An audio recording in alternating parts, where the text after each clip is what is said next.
In the Samsung printer, there is a waste bin. Every couple of times as you change your printer cartridges, you should flip the green tab, pull this out, go somewhere, because there is a lot of dust that collects in here, and this is the waste ink from the toner cartridges. You want to dump this out into a trash can. Be careful, it does get dusty.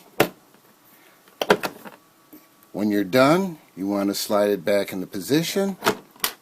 Make sure this little green tab on top latches, and close the printer door for access to the waste bin.